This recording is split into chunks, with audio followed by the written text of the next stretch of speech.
परम सत्कारयोग गुरु प्यारी साध संगत जी, राधा स्वामी जी।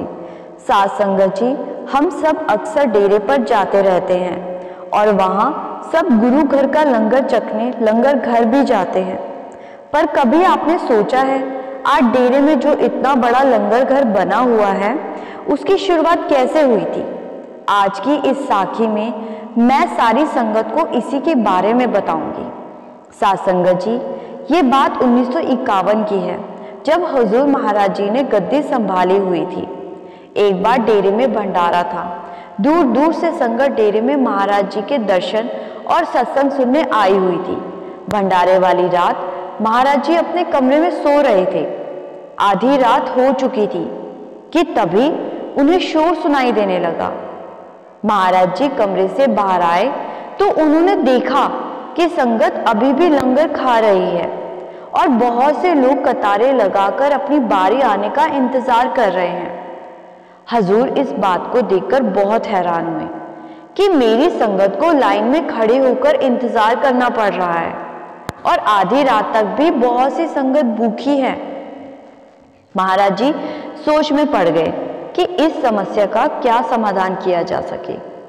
तब उसी समय महाराज जी ने मन ही मन एक निर्णय बना लिया कि डेरे में ऐसा लंगर घर बनाना होगा जहां एक टाइम पर 15 से 20 हजार संगत एक साथ बैठकर खाना खा सके और किसी को लाइन में लगने की जरूरत ना पड़े। संगत जी तब तक सिर्फ 1500 से 1800 लोग ही एक टाइम पर खाना खा सकते थे।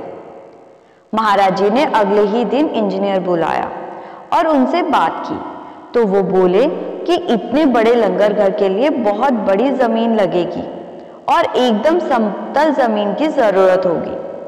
तो महाराज जी बोले कि इतनी बड़ी समतल जमीन तो हमारे पास है नहीं।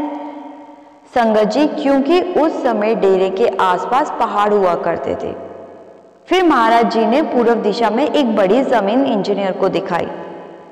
इंजीनियर ने जमीन का अच्छे से मुआयना किया और बोले कि महाराज जी, इस जमीन में तो जगह जगह पर बड़े बड़े गड्ढे हैं और ये जमीन कहीं से ऊबड़ खाबड़ तो कहीं से धसी हुई है। तो महाराज जी ने पूछा इसका क्या समाधान है? तो इंजीनियर बोले कि अगर हम इस जमीन को समतल करते हैं तो कम से कम 10 साल या उससे भी ज्यादा साल लग जाएंगे। तो महाराज जी ने कहा चाहे 10-12 साल लग जाए, पर क्या हम इस पर इतनी मेहनत करें तो ये समतल हो जाएगी? इंजीनियर ने कहा जी, अगर आप इस जमीन पर काम शुरू करते हैं तो ये 10-12 साल में लंगर घर बनाने लायक हो जाएगी। इसके बाद इंजीनियर वहां से चले गए और फिर एक अनाउंसमेंट की गई कि मिट्टी की सेवा शुरू हो रही है, जो भी करना चाहता है वो अपना नाम लिखवा दे। हजूर की विनती करने की देरी थी कि बहुत सी संगत मिट्टी की सेवा में लग गई। जब सेवा शुरू हुई थी तो बहुत ही धीरे चल रही थी क्योंकि बहुत ही कम सेवादार सेवा में आ रहे थे।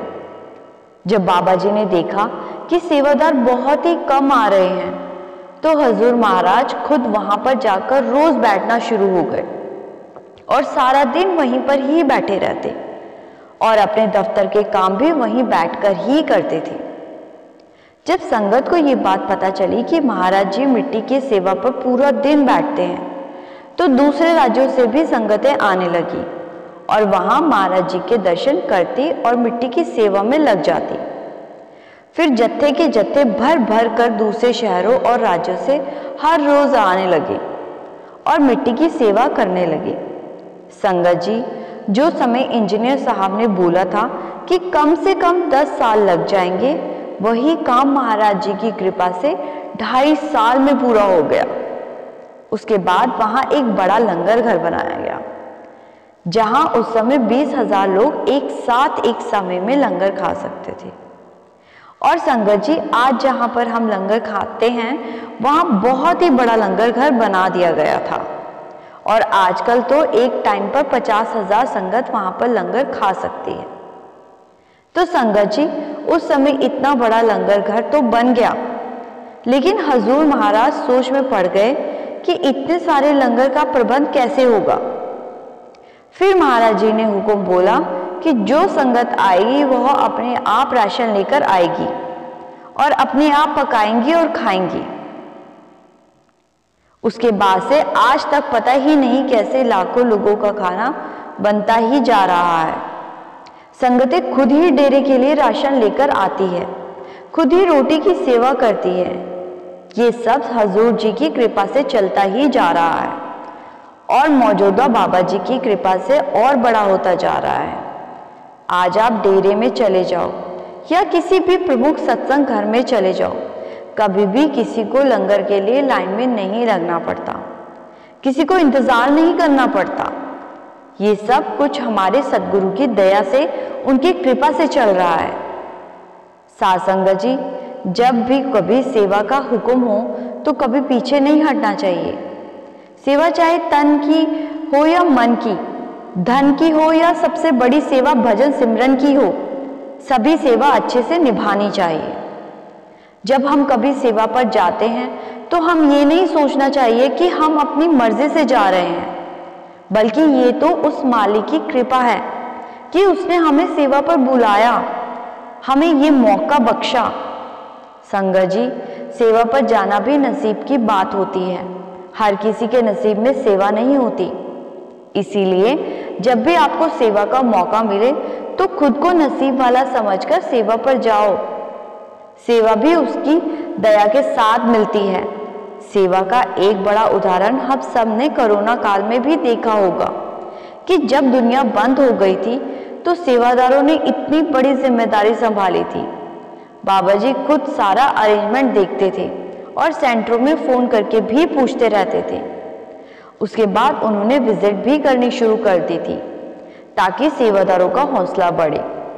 बाबा जी ने एक बार बोला था कि अगर मैं अपने सेवादारों को एक विनती करूं तो वह एकदम से इकट्ठा हो जाते हैं। मेरे सेवादार बहुत बड़े हैं। संगत जी, जितना हम अपने सद्गुरु को प्रेम करते हैं उससे कहीं ज़्यादा वो हमसे करते हैं। अक्सर देखा गया है कि सद्गुरु के एक हुक्म पर संगतें सेवा पर दौड़ी चली आती है, परंतु उनकी हजारों विनती पर भी हम अमल नहीं करते। बाबा जी अपने हर सत्संग में कहते हैं कि सबसे बड़ी सेवा शब्द की सेवा है, सिमरन की सेवा है। हम सबके सब ये बात नहीं मानते। कोई 5 मिनट बैठता है, कोई 10 मिनट, किसी की टांगे दर्द करने लगती है तो किसी के पास वक्त ही नहीं निकलता। साध संगत जी, तन मन और धन की सेवा से माहौल बनता है, हमारे कर्म करते हैं, परंतु शब्द की सेवा हमें दुनिया रूपी समुद्र से पार करवा देगी। इसी के साथ आपसे इजाज़त लेती हूँ। आपको हजूर महाराज जी की ये साखी अच्छी लगी तो वीडियो को लाइक और शेयर ज़रूर कीजिएगा और ऐसी और भी साखियाँ सुनने के लिए इस चैनल को ज़रूर सब्सक्राइब कर लीजिएगा। गुरु प्यारी साध संगत जी, राधा स्वामी जी।